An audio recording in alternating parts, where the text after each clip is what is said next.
जय श्री कृष्णा। राधे राधे। आइए सुनते हैं आस माता की कहानी। आप अपने सीधे हाथ में गेहूं या चावल लेकर फिर आस माता की कथा सुने। एक साहूकार था, उसके 7 बेटे और बहू थे। 6 बेटे बहुत कमाते थे, मगर 7वां बेटा सबसे छोटा नहीं कमाता था। वह हर समय जुआ खेलता था। चैत्र मास में आस माता का व्रत आया। सब देवरानी जेठानी आस माता का व्रत करने पूजा करने बैठी थी। बड़ी बहू ने मोती की माला बना के पहनी थी। छोटी बहू के गोद में बैठा उसका बेटा अपनी ताई के गले से माला को खींचकर तोड़ दिया। तब उसकी जेठानी अपनी छोटी देवरानी को बहुत गालियां दी और बोलने लगी कि मेरी 1.25 लाख की मोती की माला तोड़ दी। तब देवरानी को बहुत खराब लगा। वह अपने पति को कहने लगी कि आप कुछ भी नहीं कमाते हैं, तभी तुम्हारे बेटे और बहू की घर में कोई इज्जत नहीं है। आज भाभी ने अपनी मोती की लड़ टूट जाने पर बहुत गालियां दी है। नहीं कमाने वालों की कहीं पर भी इज्जत नहीं होती है। आज आस माता की शरण लेकर कहीं बाहर कमाने के लिए चले जाओ। तब उसका पति बाहर दूसरे शहर में कमाने के लिए जा रहा था। उसकी पत्नी ने अपने पति के सिर के चोटी के अंदर धागा बांध दिया ताकि वह पहचाना जा सके। रास्ते में जाते समय उसे भूख मिली। तब वह बोला कि तुम कौन हो? भूख बोली कि मैं भूख हूँ। तब वो बोला कि मैं घर से भूख का मारा ही तो निकला हूँ। उसको प्रणाम किया और फिर आगे बढ़ा। फिर उसको 30 मिली। तो वह बोली कि तुम कौन हो? वह बोली मैं 30 हूँ। तो वह बोला मैं भूखा और 30 के मारा ही तो घर से निकला हूँ, और हाथ जोड़कर उसको प्रणाम किया और फिर आगे बढ़ा। फिर उसको नींद मिली। तब भी उसने हाथ जोड़कर उसको प्रणाम कर लिया और बोला कि नींद के मारे तो मैं घर से निकला हूँ। फिर आगे बढ़ा तो उसे आस मिली। तो वह उसने पूछा कि आप कौन हैं? वह बोली मैं आस हूँ। तब वह बोला कि मैं घर से आस लेकर ही तो निकला हूँ, आप ही मेरी आस पूरी करो। आस माता बोली कि मैं तुमसे प्रश्न हूँ। आगे एक शहर है, उसके अंदर जो राजा था वो मर चुका है और नए राजा की खोज कर रहे हैं। तुम उस शहर में चले जाओ, तुम्हारी आस वहीं पर पूरी होगी। फिर उसने आस माता को प्रणाम करके और उस शहर में चला गया।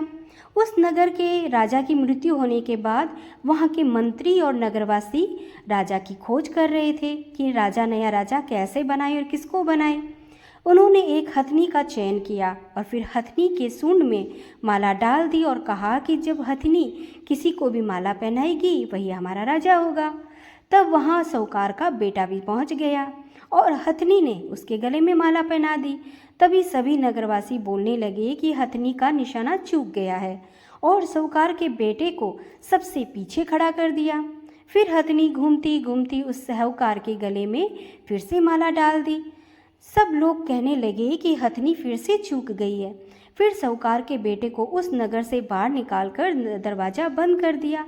फिर भी हथनी दरवाज़ा तोड़कर साहूकार के को ढूंढकर और फिर उसके गले में फिर से माला डाल दी। फिर सभी ने उसको उस नगर का राजा घोषित कर दिया। वह राजा बनने के बाद में अपनी प्रजा का अच्छे से ध्यान रखने लगा और मजदूरी कम करवाता, दाम ज़्यादा देता। प्रजा भी उसको पसंद करने लगी और अच्छे से रहने लगी। उधर उसके घर में अन्नदाता नाराज हो गए।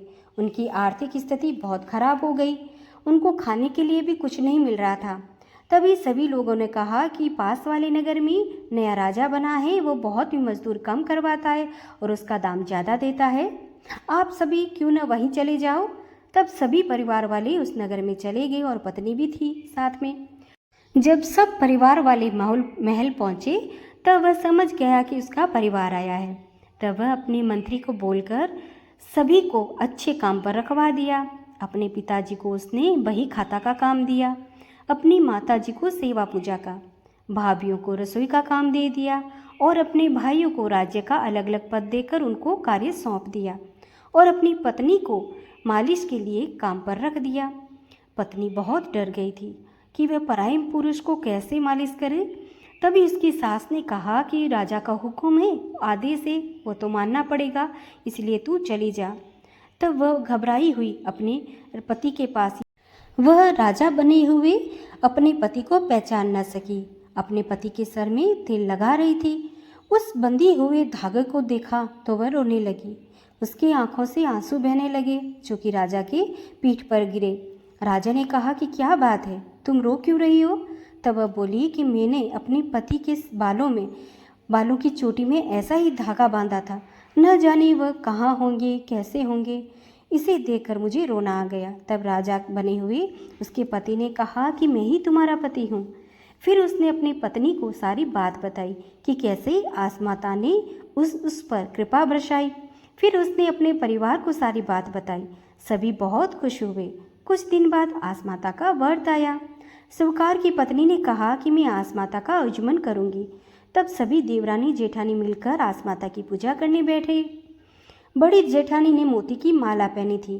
तभी दूसरी जेठानी का बच्चा खेलता खेलता इसकी माला को खींच दिया और उसी समय वह टूट गई। तब बड़ी जेठानी ने गालियाँ देनी शुरू कर दी। तभी छोटी देवरानी ने कहा कि भाभी जी, माला तो फिर से पिरोई जा सकती है, मगर बेटा कहाँ से लाएंगे? आप इसको गाली न दें। तभी जेठानी को अपनी गलती की हुई याद आ गई। वह उठकर देवरानी के पांव लगने लगी। तभी देवरानी ने कहा कि उल्टी गंगा नहीं बहती है। आप आसमाता के पांव छुओ और मैं आपके पांव छूऊं। मुझ पर तो आसमाता टूटी है। हे आसमाता, बिन टूटी बीसी सबन टूटी। घटी है तो पूरी करी, पूरी है तो परावान चढ़ाई। बोलिए आसमाता की जय।